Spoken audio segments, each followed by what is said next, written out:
What's up guys, welcome back to another video. और आज वाली वीडियो में हम सॉल्व करेंगे ये बहुत आसान क्वेश्चन, लॉन्गेस्ट पैलिंड्रोमिक सबसीक्वेंस। यहाँ लिखा है कि मीडियम लेवल का है, लेकिन आज इस वाली वीडियो में हम इसे एक्सट्रीमली इजी तरीके से सॉल्व कर देंगे डीपी की मदद से, और सबको समझ में आ जाएगा। लेकिन यार बस अगर आपने अभी तक चैनल को सब्सक्राइब नहीं किया है तो कर देना, ताकि डेली मेरे को वीडियो डालने की मोटिवेशन ना मिलती रहे। अब आप क्वेश्चन देखते हैं। देखो यार, क्वेश्चन बड़ा सिंपल है। हमें एक स्ट्रिंग गिवन है, ठीक है। उसमें आप ये बता दो कि लॉन्गेस्ट पैलिंड्रोमिक सबसीक्वेंस कौन सा है, उसकी लेंथ रिटर्न कर दो। अब मतलब कि इस स्ट्रिंग में जितने भी सबसीक्वेंसेस है ना, उसमें से पैलिंड्रोमिक सबसीक्वेंस कौन सा है, और उन पैलिंड्रोमिक सबसीक्वेंस में से सबसे बड़ा सबसीक्वेंस पैलिंड्रोमिक कौन सा है, उसकी लेंथ हमें यहाँ पे रिटर्न करनी है। बस ये इतना ही क्वेश्चन है, ठीक है। और कुछ भी दूसरी चीज नहीं है क्वेश्चन में। कल हमने लॉन्गेस्ट कॉमन सबसीक्वेंस इतनी बेहतरीन तरीके से पढ़ा था। आज हमारे पास ये वाला क्वेश्चन है, तो कल वाले क्वेश्चन को यूज करके ही हम इसको कैसे एकदम इजीली सॉल्व करते हैं ना, आओ उसको देखने के लिए चलते हैं ब्लैक बोर्ड पे। तो यहाँ मैं आ चुका हूँ ब्लैक बोर्ड पे, और यहाँ पे बहुत इजीली हम वो क्वेश्चन समझ के सॉल्व कर देंगे। मान लो हम इनपुट में कोई स्ट्रिंग गिवन है, मान लो A B A C, ये स्ट्रिंग हमें इनपुट में गिवन है। इसमें हमें लॉन्गेस्ट पैलिंड्रोमिक सबसीक्वेंस निकालना है। यानी कि दोस्त, इस जो स्ट्रिंग के जितने भी सबसीक्वेंस है ना, उसमें से पैलिंड्रोमिक सबसीक्वेंस जितने भी हैं, उनमें से सबसे लंबा जो सबसीक्वेंस है उसकी लेंथ रिटर्न करनी है। समझ गए? इतना ही तो क्वेश्चन है। तो सबसीक्वेंस की डेफिनेशन, सबसीक्वेंस क्या होते हैं ये तो आपको बताइए कि भाई, इन ये जो स्ट्रिंग के कैरेक्टर है ना दोस्त, इनमें से तू कोई भी कैरेक्टर ले ले, या कोई भी कैरेक्टर ना ले, या सब ले ले, या कोई भी ना ले, लेकिन ऑर्डर सेम रहना चाहिए, तो वो तेरा सबसीक्वेंस हो जाएगा। जैसे कि अगर तू ए बी को ले ले, तो ए और बी एक सबसीक्वेंस हो गया। या तू ए सी को ले ले, तो भी वो सब सीक्वेंस हो गया। या पूरी की पूरी स्ट्रिंग ही ले ले, ए बी ए सी, तो भी सब सीक्वेंस है। या बी ए सी को उठा ले, तो भी सब सीक्वेंस है। सारे के सारे सब सीक्वेंस ही हैं। लेकिन तू ऐसा नहीं कर सकता कि ओरिजिनल स्ट्रिंग में बी जो है वो सी से पहले आ रहा है, तो तू कोई सब सीक्वेंस उठा ले सी बी। नहीं दोस्त, जो ओरिजिनल ऑर्डर रहना होता है ना, वो मेंटेन रहना चाहिए। बाकी तू जो मर्जी उठा, कोई भी ना उठा, सब वैलिड है। बस ये नहीं होना चाहिए, बाकी ये सब वैलिड है, ठीक है। तो ये सब सीक्वेंस हो गया।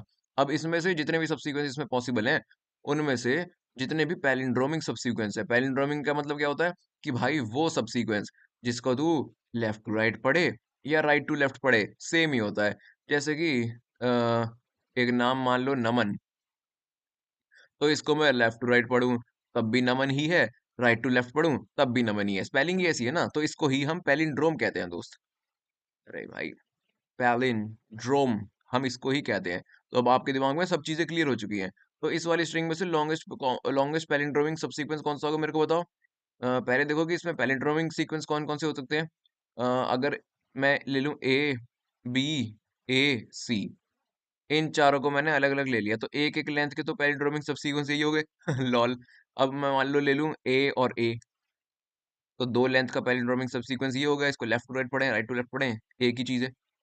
और क्या हो सकता है, और अगर मैं ले लूं A B A, तो ये एक पैलिंड्रोमिक सबसीक्वेंस हो गया, और ये तीन लेंथ का है। सबसे बड़ा मेरे ख्याल से यही है, तो आउटपुट में आ गया 3। दैट्स इट भैया, इतना हलवा हलवा क्वेश्चन था। तो क्वेश्चन आपके दिमाग में एकदम अच्छे से क्लियर हो चुका है। अब भैया इसको हम सॉल्व कैसे करेंगे। यार एक मेरी बात सुनो, कल हमने बहुत इजी तरीके से डीपी का यूज करके वो सॉल्व कर दिया, longest common subsequence LCS problem. यानी कि दो स्ट्रिंग में सबसे बड़ा कॉमन सबसीक्वेंस हमें कल निकालना आ गया एकदम आसानी से, ठीक है। तो एक बात बताओ मेरे भाई, अगर मैं ये जो इनपुट में मेरे को स्ट्रिंग गिवन है, A B A C, दोस्त अगर मैं स्ट्रिंग को रिवर्स कर दूं तो ये क्या बन जाएगी, C A B A। भैया अब अगर मैं इन दोनों स्ट्रिंग में लॉन्गेस्ट कॉमन सबसीक्वेंस निकाल दूं, तो क्या वो लॉन्गेस्ट पैलिंड्रोमिक सबसीक्वेंस नहीं होगा। है भैया, ये क्या बात बोल दी आपने, अरे सही नहीं बोला क्या। लॉन्गेस्ट कॉमन सबसीक्वेंस क्या होता है कि भाई, ये जो स्ट्रिंग है, इसमें और इसमें सबसे बड़ा सबसीक्वेंस जो दोनों में ही आ रहा हो, दोनों में ही कॉमन हो, सबसे बड़ा लॉन्गेस्ट कॉमन सबसीक्वेंस इन दोनों स्ट्रिंग में, वो हमारा लॉन्गेस्ट कॉमन सबसीक्वेंस होता है। लेकिन दोस्त ये दूसरी स्ट्रिंग, ये वाली स्ट्रिंग, ये कौन सी स्ट्रिंग है, क्या है ये भाई इस वाली स्ट्रिंग का रिवर्स ही तो है। ओके, यानी कि इनपुट स्ट्रिंग और उसके रिवर्स वाली स्ट्रिंग में जो सबसे लंबा कॉमन सबसीक्वेंस आ रहा है, वो हमारा पैलिंड्रोम ही तो हुआ। मतलब कि भाई वो वाला सबसीक्वेंस जो ओरिजिनल स्ट्रिंग में भी है, ऐसा का ऐसा, और उसके रिवर्स में भी पड़ा है ऐसा कैसा।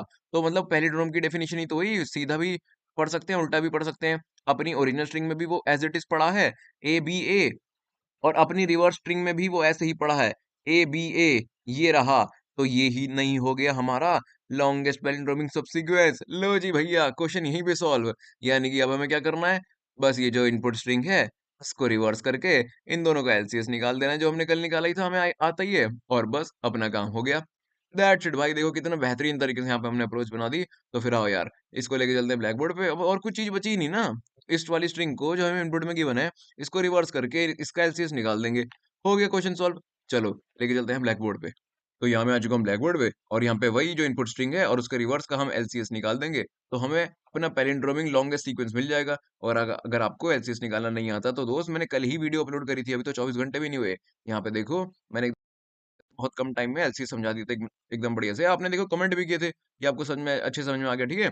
तो फिर एलसीएस अगर आपको नहीं आता तो यहाँ देख लेना, लेकिन जहां तक आता ही होगा। तो भाव इसको एलसीएस निकाल देते हैं बस। सबसे पहले देखो हमें क्या करना है, ये जो इनपुट स्ट्रिंग है ना, इसको एक रिवर्स करना है। तो एक स्ट्रिंग रिवर्स बना ले और इसको रिवर्स कर दे, रिवर्स एस डॉट बिगिन। मैं उस वाली वीडियो से पता है कोड कॉपी पेस्ट भी कर सकता था, लेकिन फिर यार मैं मतलब कॉपी पेस्ट कर दूंगा तो थोड़ा समझाने में थोड़ा कम रह जाएगा। इसलिए हम कोड लिखते हैं, ठीक है, कोड लिखते लिखते हम समझेंगे। हमने बस स्ट्रिंग को रिवर्स कर दिया, तो हमारे पास इनपुट स्ट्रिंग एस है, और इनपुट स्ट्रिंग अब रिवर्स आ गई हमारे पास, एक इनपुट वाली स्ट्रिंग का रिवर्स। तो बस इन दोनों का हमें एलसीएस निकाल देना है और फिर उसको रिटर्न कर देना है। तो एक एलसीएस फंक्शन हम बना लेंगे जैसे कल बनाया था। एक स्ट्रिंग उसमें पास हो जाएगी, कौन सी, इनपुट वाली, और एक उसके रिवर्स वाली जो हमने निकाली अभी। और उसके अलावा क्या है, एक इंट आई और जे, तो इनिशियली तो उनको 0 0 से ही पास करेंगे, ठीक है। अब बस अपना ये एलसीएस फंक्शन बना ले, इंट एलसीएस। इसमें यही एक तो स्ट्रिंग, एक काम करते हैं, इसमें स्ट्रिंग ए और बी रखते हैं, ठीक है, ताकि निकालने में आसानी रहे। एक स्ट्रिंग ए हो जाएगी दोस्त, और एक तेरी स्ट्रिंग बी हो जाएगी, ठीक है। अब बस हमें इन दोनों स्ट्रिंग का एक इंट आई और एक इंट जे, बस हमें इन दोनों स्ट्रिंग का एलसीएस निकालना है। बस कल वाले क्वेश्चन बना दिया मैंने ये आपके लिए। तो निकाल लेते हैं। एक बेस केस होता है, बेस केस, और एक रिकर्सिव केस होता है। तो बस रिकर्सिव दोस्त, ये जो आई पॉइंटर है ना, ये स्ट्रिंग ए को ट्रैवर्स कर रहा है, ये जो बी पॉइंट जे पॉइंटर है, ये स्ट्रिंग बी को ट्रैवर्स कर रहा है। तो बेस केस में यही कर दे कि अगर आई कभी भी equal equal to a dot size हो गया, यानी कि पहली वाली स्ट्रिंग पूरी ट्रैवर्स हो गई, और जे कभी भी equal equal to b dot size हो गया, यानी कि दूसरी वाली स्ट्रिंग पूरी ट्रैवर्स होगी, तो बस रिटर्न कर दियो 0। और जब तक ऐसा नहीं होता तब तक हर आइटरेशन में बस ये चेक कर ले कि इफ स्ट्रिंग वन का जो एलिमेंट है, यानी कि ए का जो एलिमेंट है, क्या वो इक्वल इक्वल टू है बी वाले एलिमेंट के, या फिर नहीं है। इफ या एल्स, यही दो केस पॉसिबल है। तो अगर इक्वल इक्वल टू है तो हमें क्या करना है भाई, अगर इक्वल टू है ना दोस्त, तो फिर एक तेरे को कॉमन सबसीक्वेंस की लेंथ मिल गई, तो वन को प्लस कर दे, और फिर फंक्शन को, एलसीएस को रिकर्सिवली कॉल कर दे आई प्लस वन और जी प्लस वन के लिए, ए और बी और आई प्लस वन और जे प्लस वन, आई और जे दोनों को आगे ले जा। एल्स, अगर हमारा इक्वल नहीं होता, तो तू आई को आगे लेके जाएगा या फिर जे को आगे लेके जाएगा, मैंने बताया था भाई, मैक्सिमम ऑफ जिसका भी ज्यादा आएगा। एल्स, इसको कॉपी पेस्ट कर देते हैं। अरे भाई, control control C, control B.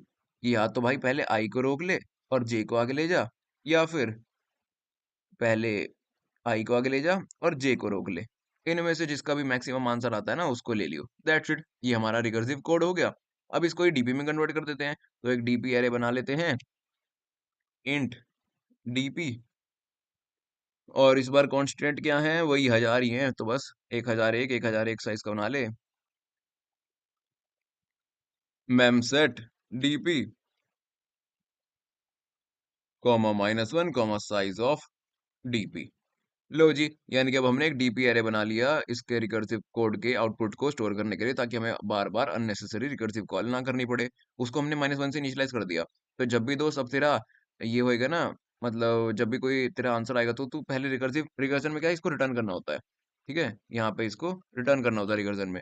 लेकिन अब तू रिटर्न नहीं करेगा, तू रिटर्न करने की जगह इसको डीपी में स्टोर करेगा। डीपी ऑफ आई जे में तू इसको स्टोर करेगा, इसे भी कंट्रोल सी, कंट्रोल वी। बस इसको रिटर्न नहीं करेगा, अब तू स्टोर करेगा। तो अगर ऐसे हर कॉल में तूने स्टोर कर लिया और फिर सेम कॉल रिपीट होती है, तो तेरा डीबी में तूने इनिशियलाइज़ तो -1 से किया था। अगर तूने कोई स्टोर करा है तो अपडेट हो गया होगा। तो बस वही वाली चीज़ यहाँ पे देख ले कि if DP of recursive call पे जाने से पहले if DP of IJ not is equals to -1 है ना दोस्त? यानी कि तेरी ये वाली कॉल पहले से ही हो चुकी है, इसका आंसर पड़ा ही है, तो बस उसको नीचे ये सब कॉल करने कहाँ जा रहा है, इसको यहीं पे रिटर्न कर दे जो भी उसमें पड़ा है। रिटर्न डीपी ऑफ आई जे। लो जी, यहाँ पे हमारा पूरा कोड हो चुका है। ये बिल्कुल एग्ज़ैक्टली हमने कल वाला ही कोड लिख दिया एलसीएस का फंक्शन और एलसीएस हमने निकाल दिया किसका? जो हमारी इनपुट स्ट्रिंग है एस और उसके रिवर्स का हमने एलसीएस निकाल दिया यहाँ पे, क्योंकि इन दोनों का एलसीएस हमें लॉन्गेस्ट पैलिंड्रोमिक सबसीक्वेंस दे देता है, जो हमने ब्लैक बोर्ड पे देख ही लिया था। तो आओ इसको कंपाइलन करके देखते हैं अब। ओके, तो यहाँ पे मेरे से एक सिली मिस्टेक हो गई। यहाँ पे ऐसे काम नहीं करता ये। स्ट्रिंग को पहले हम रिवर्स बना लेते हैं और फिर इसको बाद में रिवर्स कर लेंगे। पहले स्ट्रिंग रिवर्स में जो ओरिजिनल स्ट्रिंग है उसे डाल दे, उसके बाद इसको रिवर्स कर दे।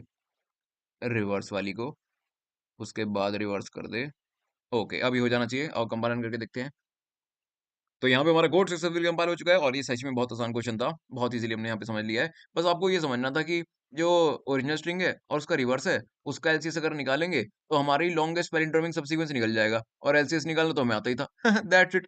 और एक के बाद एक यहाँ पे सारे टेस्ट पास हो रहे हैं और हमारी स्ट्रीक हो गई है 370 दिनों की। आज के लिए यार इतना ही। देखो, अगर आपको ये क्वेश्चन बहुत ईज़िली समझ में आ गया ना, तो भाई लाइक और कमेंट और सब्सक्राइब तो बनता है ना दोस्त, रोज़-रोज़ मोटिवेशन के लिए। मैं मिलूँगा आपसे अगली वीडियो में, तब तक के लिए बाय।